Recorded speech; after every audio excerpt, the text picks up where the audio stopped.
Hello and welcome to the observation deck. I'm so glad you've decided to settle in with me today. Take a moment to just sit back, adjust your surroundings, breathe deeply, and let's look out together at a specific kind of frustration that I suspect many of us have carried, like a heavy invisible weight for a long time. It's a kind of marrow-deep fatigue that sleep cannot fix, and doing nothing only seems to worsen. I want to start today by asking you to notice a very strange, very painful paradox that plays out in millions of lives every weekend. Have you ever had one of those days where your to-do list was completely blank? You didn't go to the office, you didn't have any high-pressure meetings, you didn't even go to the gym. You spent most of your time just drifting, moving between the couch, the fridge, and your phone. By all traditional definitions, you've been resting. But by 0 p.m., your bones feel like lead. Your brain feels like it's wrapped in thick, wet wool.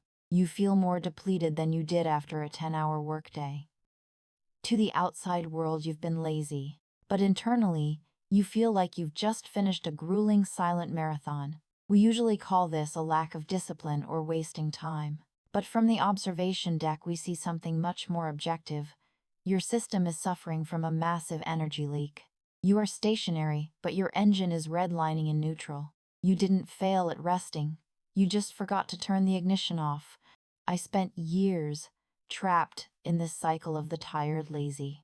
I remember back in my early days of research, I was so burnt out that I thought the only answer was to clear my entire schedule and spend my Saturdays doing absolutely nothing. I would lie on the sofa telling myself I was recovering. But the more I rested, the more exhausted I became. I'd wake up on Monday morning feeling more heavy and fragmented than I did on Friday. I felt guilty, I felt broken, and I kept asking myself, how can I be this tired when I haven't done anything?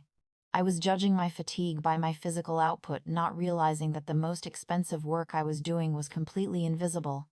I was trying to fix a biological problem with a moral judgment. Stillness is not silence, and your body is paying for the noise you can't see. Our past conflicts are almost always a result of trying to rest our limbs while our brains are still running 1,000 high-stakes background apps in a war room that never closes. Why does nothing feel so heavy? The root cause is a concept I call metabolic static. Your brain is a metabolic energy miser. It represents only about of your body weight, but it consumes a staggering of your total energy. When you are doing nothing, your brain isn't actually off. Think of your brain like a smartphone. You might not be using any apps actively. You aren't writing an email or solving a math problem, but if you have 40 Hygiene apps running in the background, your battery is still going to drain. When you spend your lazy day scrolling through social media, you are performing 1,000 microcalculations of social comparison. You are judging someone's vacation, wondering why you didn't get invited to that party, or analyzing the tone of a comment. If you are drifting around the house, worrying about next week's deadlines or replaying an awkward conversation from 3 years ago, you are running high-fidelity, high-energy simulations of disaster.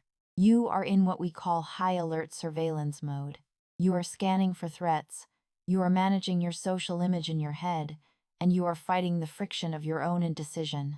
You aren't doing nothing. You are performing a silent internal surveillance operation that is bankrupting your energy reserves. This is the tax of the unfinished. Every open loop in your mind, every I should do this or I forgot. That is a background app sucking the life out of you while you think you're just sitting on the couch. We need to make a critical distinction here between true rest and what I call passive escape. Most of what we call doing nothing is actually just passive consumption.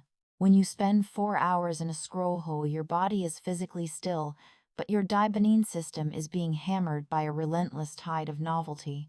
You are taking in thousands of inputs that your brain has to categorize, judge, and store. This is not rest. This is a cognitive buffet that leaves your system bloated and sluggish. It's like eating junk food for the mind. You feel full, but you are still malnourished. True rest, what I call systemic silence, is the act of closing those background apps. It is the ability to be bored without being anxious. Escape is just another form of consumption, and your brain is bloated from the feast. The reason you feel exhausted after doing nothing is that you never actually stopped the surveillance. You were still on. You were just in a low-power mode that didn't produce any results. You were revving the engine at RPM while the car was still parked in the garage. You burned the fuel, you wore out the parts, but you never got the benefit of the drive. From the observation deck, we see that your lazy day was actually a high-intensity workout for your anxiety.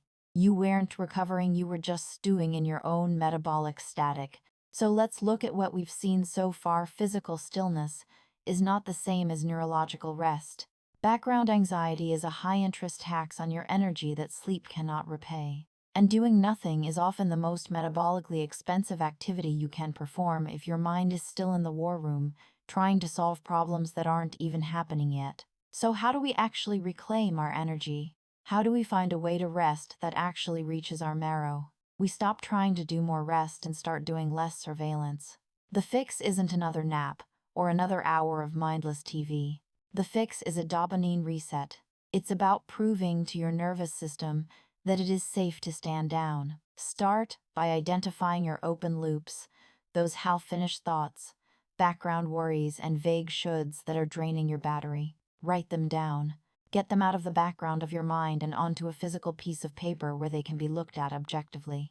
This act alone tells the CEO of your brain that the surveillance can end because the data is safe and categorized. Then practice the art of focused stillness. Instead of doing nothing while staring at a screen, try doing nothing while staring at a tree or a wall or simply observing your own breath.